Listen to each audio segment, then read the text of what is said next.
And this was an email that came across to me from CNN asking if I was interested in being interviewed for a Father's Day special that they were doing. And I thought it was odd because my show had only, at that time, had only been out for, I think it'd been out for less than a year at the time.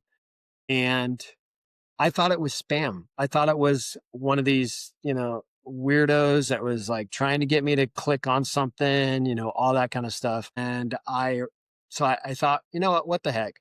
So I replied back and kind of thinking it was spam. I replied back and said, yeah, sure, I'm interested. And then the next thing I know, one of the producers of the show was reaching out to me to set it up.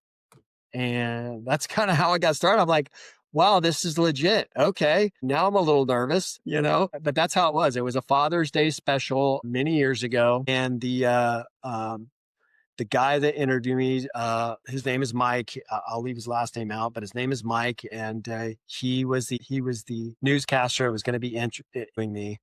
And it was over a live feed. So it wasn't like in person. It was just like a Zoom call. Hmm.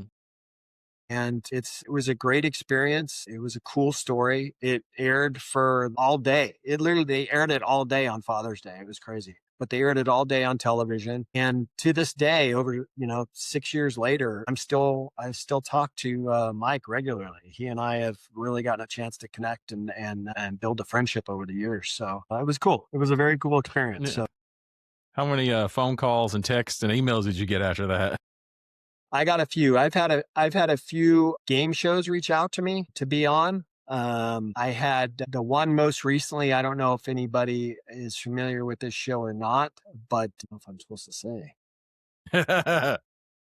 But I had a show reach out to me recently about being on, and it's a show with a big prize money. It's held in the UK, and the casting director reached out to me about a month ago to possibly be on. And the show is so I had a phone call with her to go over things. And now the next step is one of the producers will reach out to me with his team in January because the taping is supposed to start in February. And I don't even know if I'm supposed to say the show. I better not.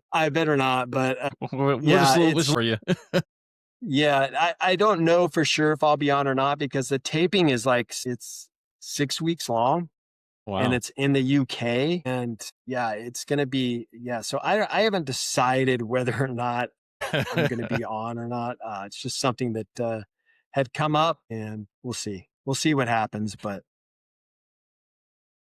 That's all from the exposure from CNN for the most part. I think so. That's Probably. cool. I've had publications reach out to me about articles, which I've done, newspapers.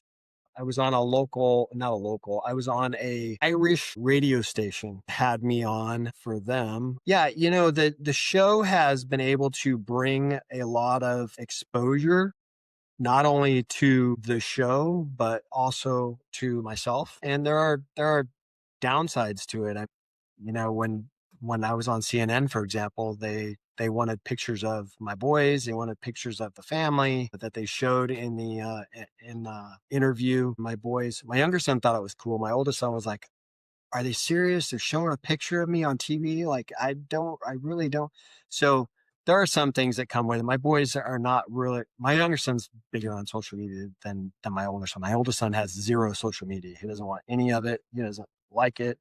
He doesn't even like me taking, like, if I take pictures with him, for social media or whatever. If I take pictures, he always thought, "Don't post that. Please don't post that." He just wants it for me. So I respect it. I Mhm. respect it. I don't post anything that my family tells me not to post. My wife will say it sometimes. My younger son doesn't care. My older son is definitely don't post the pictures. So you don't see a That's whole cool. lot of my older son on my social media. And if you do, it was from his approval.